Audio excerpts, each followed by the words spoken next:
Welcome to St. B's podcast, where we explore faith, family, and education through meaningful conversations that connect our school community. I'm your host, Paul Garcia, and today we're doing a teacher spotlight with some of our wonderful teachers here at Saint Barnabas Episcopal School. Well, it is my pleasure in this segment to be able to spend a little bit of time with two very wonderful people, Mrs. Honeyager and Ms. Ashwood. Thank you so much for joining us today. And really, it's a joy to be able to spend this time in this segment doing a teacher spotlight. And you two have something really unique that I know our viewers are going to appreciate hearing more about. But let's just start with some introductions. So Mrs. Honeyager, would you share a little bit about yourself and where you're from and how you got your start in teaching? And I'm a native DeLandite, and I was actually a nursing major in college, and a psychology class internship made me change my mind, and I ended up getting my degree in behavior disorders. Nice. Thank you. Thank you so much. Ms. Ashwood? Well, that's really interesting, Shannon, because I never knew that you had a behavioral disorder background. That's actually something that I studied as well. I went to college first and was pre-med, and I majored in biology and chemistry.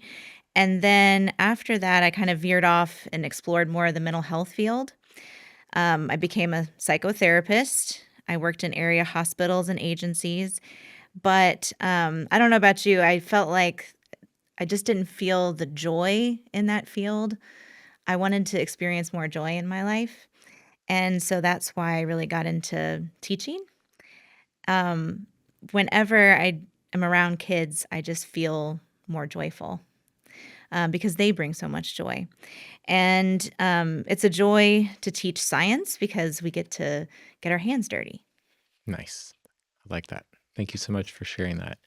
And so let's just jump right into the topic about, what sparks your passion about teaching, especially the grade that you teach. Ms. Honeyager, you've been teaching third grade for several years. 34 years. Yeah, that's outstanding, really.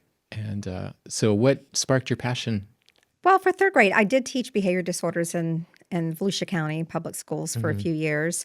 I ended up getting, my husband and I got pregnant. So I was just, went to St. Barnabas one day and put in my application, and the principal called me back. We talked, and so I've been there ever since. Yeah.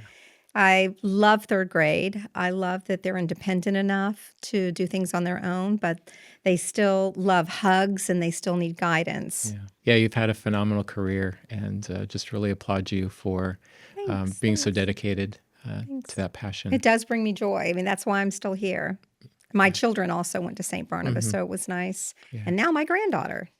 I know. I love it. Yes. Yeah, it's beautiful. And that's one of the things that I think is very special about our school is people really see the opportunity to continue with their families, in terms of just the educational experience and St. Barnabas experience and paying it forward. And so we love that. So Ms. Ashwood, you talked a little bit about what sparks your interest in teaching. You want to elaborate a little bit more about your passion for teaching science, especially? I was a biology and chemistry major in college because I love it. I never thought I would actually be a teacher when I was growing up. I thought I was going to be a doctor. But like I said, that just didn't bring joy for me. The real joy comes from being around the kids and sharing that passion for science and experiencing their awe and wonder firsthand. Like that's really what brings me joy. I also love working with middle schoolers in particular because they have a great sense of humor. Sometimes, sometimes our humor doesn't quite mix, but I love the fact that they have a sense of humor. They're curious about the world. And that's exciting to me. That's awesome. Let's talk a little bit about the different kind of worlds to life, and as far as third graders learning foundational skills, and those versus middle schoolers a little bit. So, from your perspective, Ms. Honeyager, would you like to elaborate a little bit about working with third graders? What's life like in a third grade world? In a third grade world, well, we really concentrate on structure. So if you would come into my room on a typical morning, the students would come in, they're copying their homework. I'm checking it off. I check their homework before they put it in their backpack. And they start what we call the math board. And the math board is different skills that we don't ordinarily get in our math program. So we bring, time, patterns, money, counting money, and word problems and Roman numerals. So in a typical morning, I would have my two helpers leading the math board, and they would play teacher. And I just love watching them play teacher. They pull the sticks out with the kids' names on them, and they'll call the students for answers, and it's just wonderful. And I just kind of sit there and watch. Hmm. So, Yeah, and the highest form of learning is when others can teach it to, other people, correct? And yes, so absolutely. I love that you model that and give them that opportunity. And still teaching cursive? Still teaching cursive, yes. And why do you think that that's essential when so many schools have departed from it? Just feel like it's a lost art. Mm. And I feel like letter writing, I love to get a handwritten letter in the mail. And we do that as well. We'll write handwritten letters to our parents sometimes. And by the end of the year, they're all writing in cursive. So it's and signing their name. I mean, a lot of times I know we just click a button on the computer and it signs our name for us. But Yeah. it's just nice being able, it gives them to me like an identity. Hmm. This is me. Hmm. Yeah, there's definitely the creative element, a part of it, correct? So thank you so much. And Ms. Ashwood, for you, would you like to talk about, expand further on what you were saying earlier in terms of just working with middle schoolers and, science and other topics because we know that in the classroom, right, there's a lot of things that are discussed beyond the specificity of the subject area. Well, I'm sure that my classroom looks a lot different from from Shannon's. Some days it's quiet because we're working on conversion problems, like in chemistry. That's what we're doing right now. So it's pretty quiet. Everyone's really focused on doing their metric conversions. But most of the time, it can be a little noisy because, well, for one, my lab stools are very noisy in and of itself. But we're always kind of mid lab. We're always doing something. So if you walk in my room, you're going to see a lot of glassware, a lot of beakers, Erlenmeyer flasks, scales. You'll see molecular models, test tubes. I mean, you name it. Like there's stuff all over the place. So I call it kind of a controlled chaos, Hmm. Hmm. but it works. Hmm. Yeah, you do an outstanding job, and I wanted to mention too. What comes to mind is, having breakables and around middle schoolers. What a great job you do in terms of reinforcing the safety in that environment. And Yes, we only average about one broken glassware per year. So that's actually pretty good. that's phenomenal. Considering that they're middle schoolers. So inside your classrooms, Ms. Honeyager, what's it like in terms of when you walk into your third grade classroom? You shared a little bit about your typical morning and some of the routine that you're doing, with your subjects. But could you talk about maybe how kids are engaged in learning centers and some of the other modes of learning and teaching that you implement? Okay, I'm going to start off with we do the fish philosophy. Mm-hmm. And the fish philosophy has 4 pillars. It's we did this as a faculty a few years ago, and we love it. We have a bulletin board upstairs. We go through all of the pillars. We do choose your attitude and be present, make their day, and play. And my favorite part is make their day. We have a whiteboard in the room, and any time of the day that we're not engaged in activities, kids can go up and write a compliment about another kid. I even have kids from last year will come in and write a compliment about somebody either in my class or Mrs. Dean's class or maybe even the 4th grade. Yeah. My granddaughter writes on it sometimes too. So she'll write hello and they'll write little notes back to her. I love seeing that, and everything has to be positive. For play, sometimes we'll just drop everything for a couple of minutes and I'll say play, and I'll set the timer for 2 minutes and we just play. Like they can do whatever they want. I love that part. We do a lot of small groups, once or twice a week. We really get engaged once a week, but then the other day it's kind of a little more lax. But I feel like the kids, I give them something to do, and then they work together to accomplish it. Hmm. They will they love to play games. So whatever our grammar skill is for that week, Hmm. they will play a game with a grammar skill. They will do a lot of vocabulary practice. One group comes to me and we work on something else. Sometimes we'll work on a close read. Sometimes we'll work on cold reads. Great. So that's Great. basically what we do. Fantastic. Thank you. That's really helpful to know.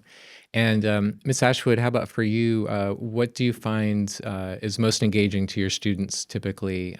Because you teach biology and chemistry to 7th and 8th graders. And so what helps keep their attention?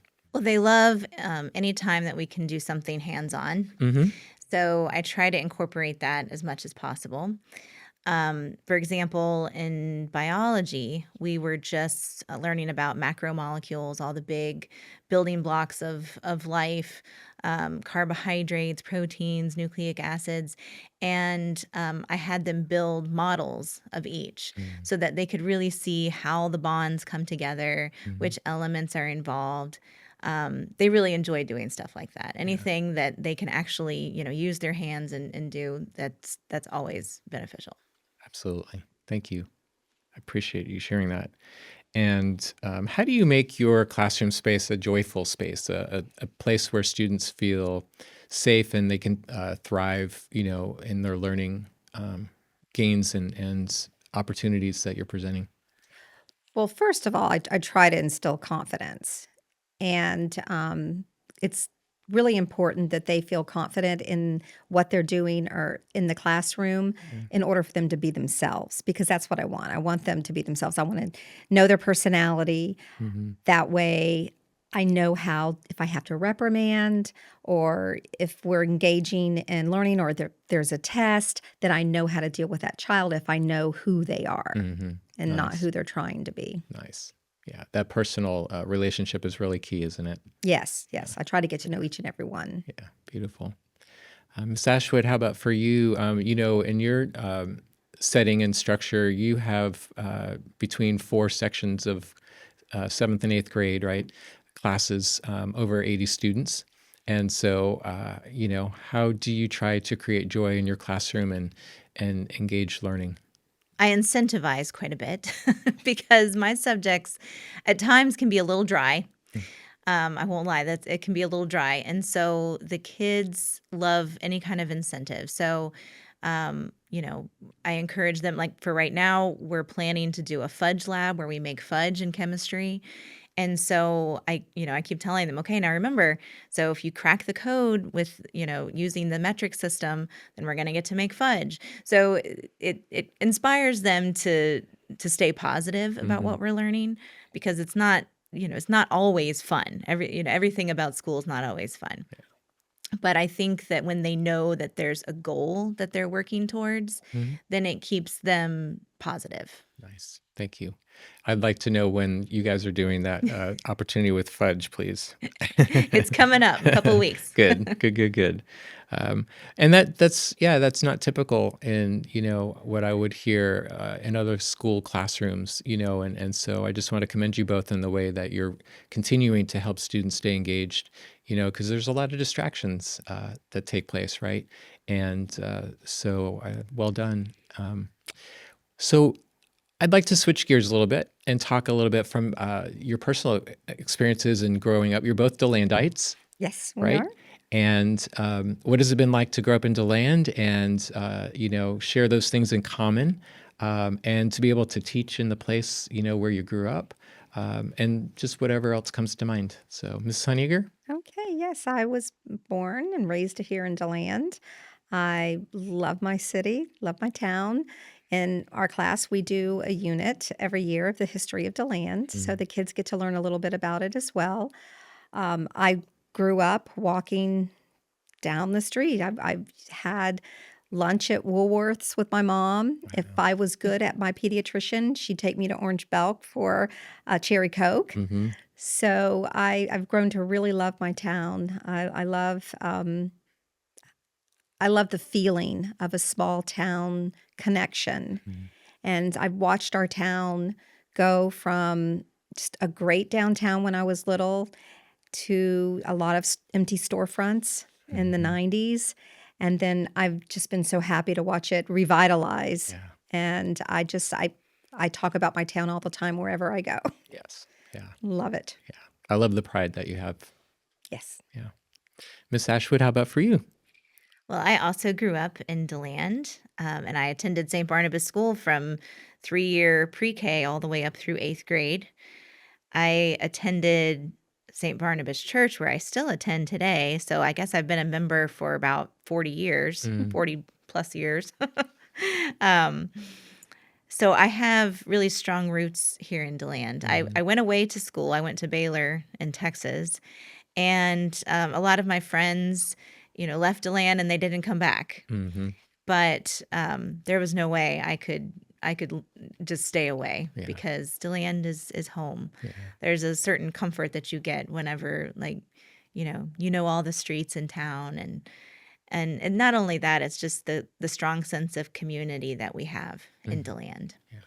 We're proud to be DeLandites, and there's just a lot of love here. Beautiful. Thank you so much for sharing that. We know at St. Barnabas that faith is at the center of everything we do. I'd love to hear how you see that playing out for both of you in our school. Okay. In my classroom, In your classroom. we besides our daily prayers, I try to incorporate, and it's not very difficult, Jesus's teachings of love.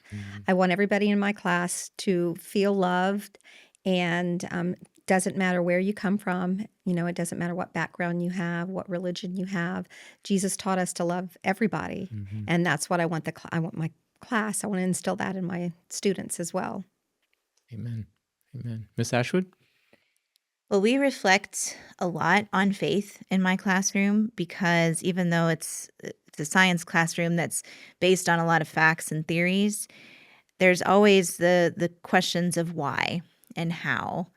And we don't always have answers for those questions. And so I really enjoy discussing with my students that God holds all the answers. I don't, the textbook doesn't. But it's fun to try to hypothesize maybe why and how, but we'll never truly know all the answers. And I love to look at all the intricacies of nature and realize that God has special plans for every part. And that's what I really try to stress to my students, that all living things and non-living things have purpose. Because they're part of God's creation. So it's appreciating nature is like an act of worship where we really are giving God glory by appreciating everything that he's made. I love the way that you explained that, and that you're exposing the students in such a beautiful way as well. And so, Thank you. Curiosity is worship. I love that. And that's a powerful phrase that you were just referring to. Is there a Bible verse or passage that guides you or inspires you both as teachers? For me, it's the prayer of St. Francis. My very favorite prayer. When I first started teaching at St. Barnabas in chapel, we said the prayer every week. And I say it a lot at home, even my prayers at home. I just feel like it's God's way for us to put others first. And that prayer, every time I read that prayer, I understand that, there are other people that are more important than me, that are important to me, and I need to show that. So it helps me put others first and others' needs. I try to help when I can. Yeah. Thank you. I don't think it's by coincidence, but this morning that was my devotion, was based on the prayer of St. Francis. So I love that. Ms. Ashwood, how about for you? Well, I start every class period with the Serenity Prayer. Now, that's not in the Bible, but and actually the Serenity Prayer, of course, has its roots in the 12-step model. But since I worked in the substance abuse field for so long, that prayer is really near and dear to my heart. Just relinquishing control and controlling what you can, And I think it's an important lesson to instill in the kids that you have to understand the difference between things that you can control and things that you can't. Mm-hmm. And the things that you can't control, giving that over to God Mm-hmm. and allowing him to work in their lives. But I will say that a scripture verse that I reference every year is Romans 1:20. For since the creation of the world, God's invisible qualities, his eternal power and divine nature, have been clearly seen, being understood from what has been made. Mm-hmm. And I feel like that's really perfect for my classroom. Mm-hmm. Yeah, it really is. Thank you. Teaching changes us as much as it changes our students. And what's one lesson that your students have taught you over the years? Anything come to mind? Patience. Patience, and more patience. They've taught me that it's okay if we don't get something done today, we'll do it tomorrow. Mm-hmm. And it's taken a long time. I've been teaching for a long time, 37 years. And I just kind of let things go now. Now I know what's important. I know I'm not going to waste any time with negativity. Mm-hmm. I try to put a positive spin on everything. And like I said, if I don't get done with my lesson plans today, I will fit it in tomorrow. I did that today. I was looking at my lesson plans and I wrote out to the side in parentheses, we'll do tomorrow. Mm-hmm. Nice. Nice. How about for you? Mine is actually very similar to Shannon's because I have very high expectations of myself and my lesson plans. And but I understand that, being flexible is more important, and letting the kids kind of steer, how fast we go through curriculum is more important Mm-hmm. because I want them to really learn. Mm-hmm. And so my students really remind me not to be so hard on myself in kind of an indirect way, Mm-hmm. because I have to practice what I preach around them. So if I make a mistake, I laugh at myself. And I didn't always do that. Like that wasn't part of who I was many years ago. Mm-mm. I would beat myself up over it. Mm-hmm. But the students have really taught me to, laugh at myself, Mm-hmm. even be a little silly at times.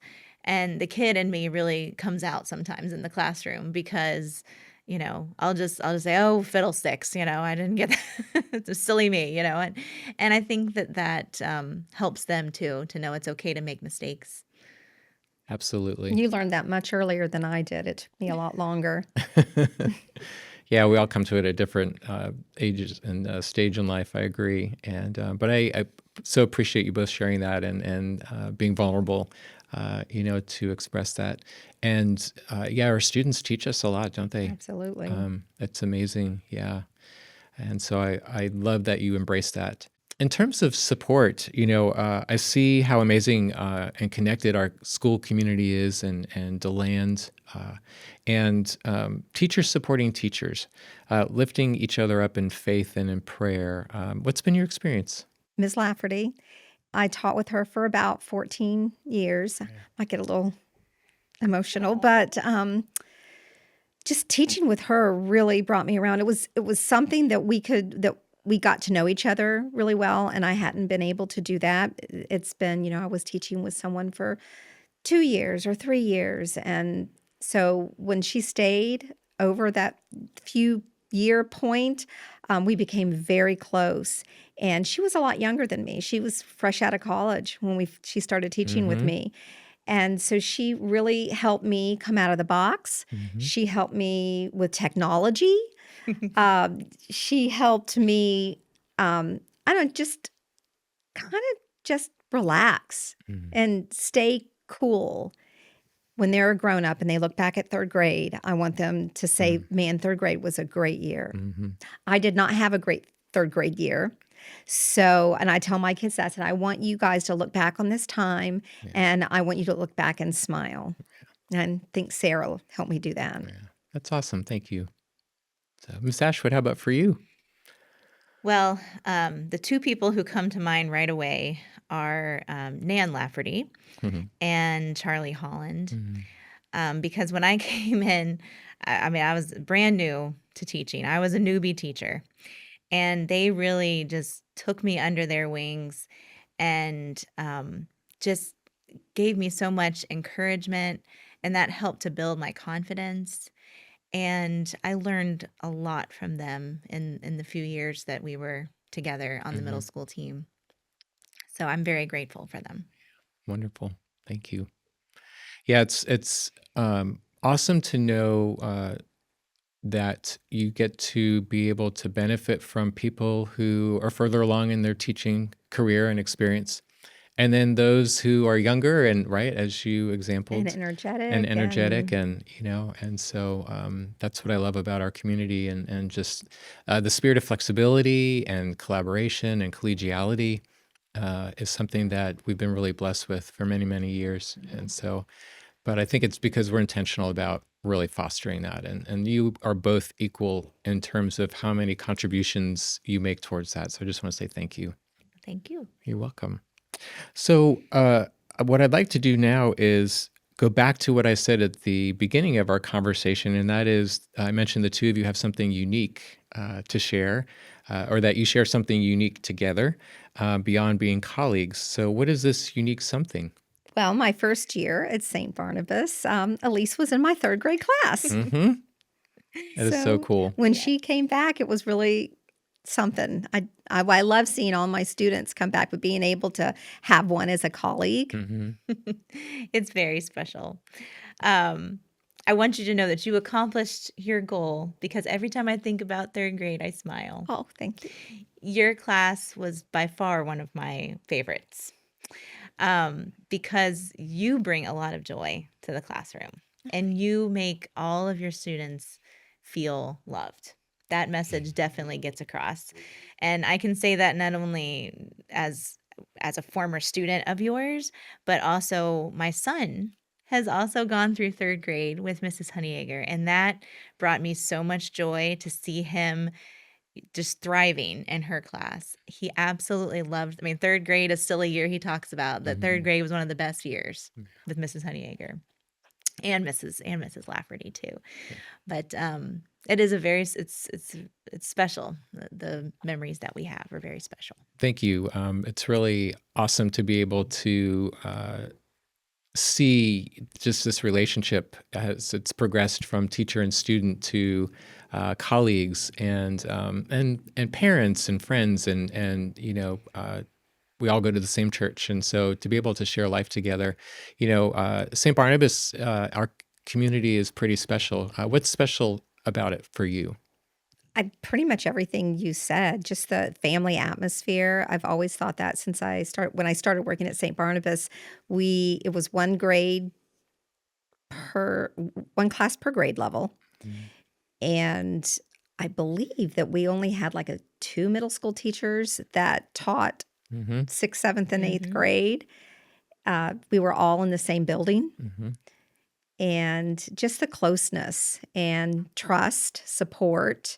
I go to St. Barnabas as well, and my kids came up in the church, and just having that, just being on campus. Yeah. Just being on campus makes me feel loved, and it makes me feel a lot of joy as well. I mean, I've watched the campus change over the years, from, the Harwood Center and middle school Mhm. building, and it just makes me proud to be a part of Mm. that. Thank you. Beautiful. Miss Ashwood, how about for you? Well, I agree that it really is a family atmosphere. Not just a family. I mean, I consider all of my colleagues as family, because really St. Barnabas School and church are second homes to me. And the fact that I grew up in the church and went to St. Barnabas School, I've been, I've been walking these paths, for 40 plus years, and it brings me great joy every time I'm walking through, especially the Memorial Garden. That's where my parents are now, Mhm. and there's so many reminders of love everywhere I look. Mhm. And it's really that faith and love that keep our community together. Mhm. Yeah, Excellent point. Thank you for sharing that. Yeah, that's foundational, isn't it? It is. And I believe that as long as we keep that first and centered, that we'll continue to have such an incredible legacy. You both represent legacy in so many ways, and I appreciate you speaking to earlier, what you really aspired each year to have your students, Mrs. Honeyager, you know, um, just know that they're loved and think so fondly and favorably, back on their third grade experience. And so for you, Ms. Ashwood, going forward, looking into the future, what is it that you would like your students to be able to remember or take away? Well, my prayer every year is I want my students to be able to look back on their middle school years and remember how they felt loved. Like that's my main objective is I want them to know that they're loved. And sometimes I'll even say, like, if I see that someone's having a hard day, I'll go up to them, and they know that this is coming because I do this quite a bit, and I'm like, you know that you're loved, don't you? You know I love you. You know God loves you, right? And then they know it's coming, and so it's kind of like, yes, I know, and it's just something that I really try to stress over and over again, that they know that they are loved, that we are here for them. I also want them to know that they are accepted for who they are, just as they are. And so those are 2 points that I try to make every year with my students. And that's how I want them to be able to look back on their time. And if they happen to, remember electron configuration and how to write that too, then that's just a bonus. That's awesome. I love it. I love it. Feeling loved and learning are so important, right? We know scientifically, right, from neuroscience, educationally, right, that kids need to feel safe. They need to feel loved in order to be able to thrive and have long-term retention. But most importantly, it's the heart matter, right, which you both have spoken to so well, that it's most important that they know how much they're cared about and loved, and that we're here for them. And so thank you for the ways that you role model that each and every day. It's really amazing to observe. So let's have a little fun wrap-up time, all right? What I'd like to do is I've got what I call a teacher quick-fire round here, if you're up for it. Oh, boy. And you can both answer as fast as you can, if you want, whatever first comes to your mind in response to each topic or question. So, favorite book to read with your students?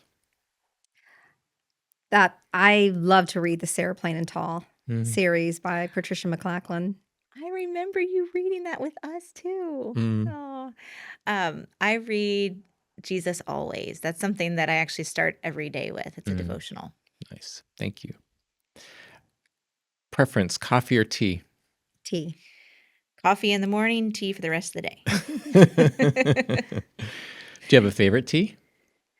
Well, I like them all, but I do. There's a company called Harney and Sons Tea Company, and it's out of a bed and breakfast in Connecticut. Oh, And I just found out that they have at World Market, there's a whole wall of Harney. I used to order it. It's hot cinnamon with like oat milk, just a little sugar. Oh, it's yummy.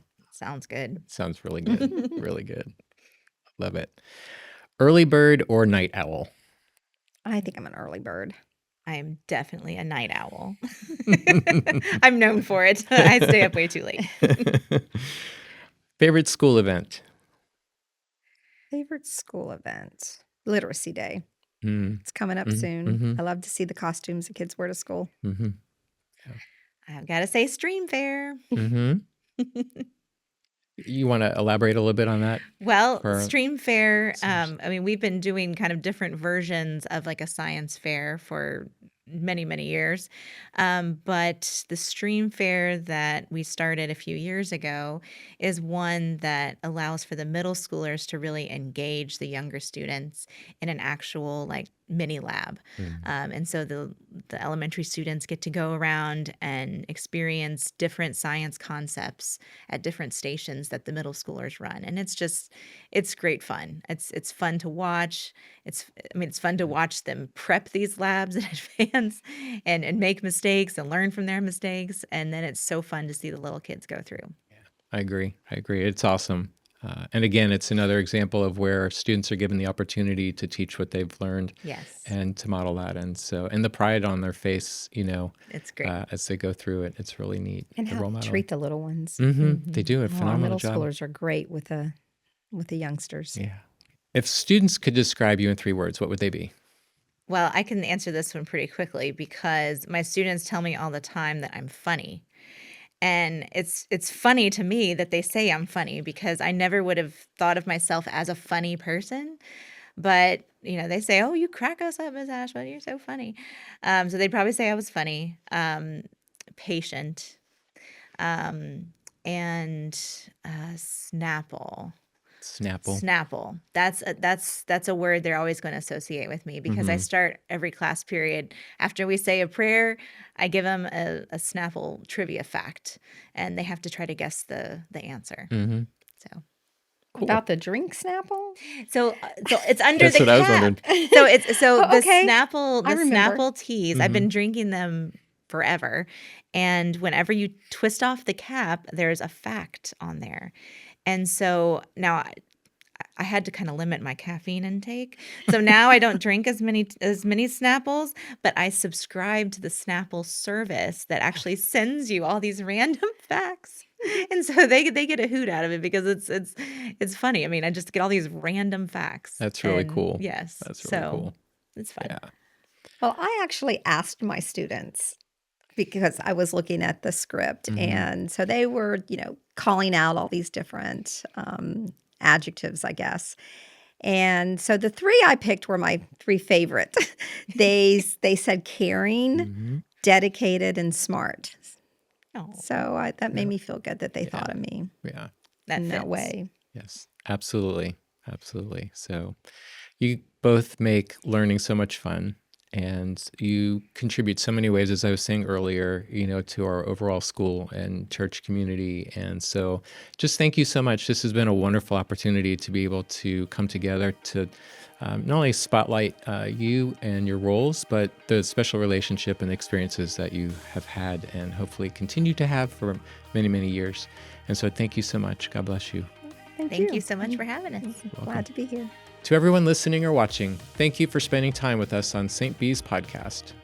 If you enjoyed this episode, be sure to like, subscribe, and share so others can hear more stories of faith and learning from our community. I'm Paul Garcia, reminding you, wherever you are this week, take a moment to care for someone around you. That's where God's love begins.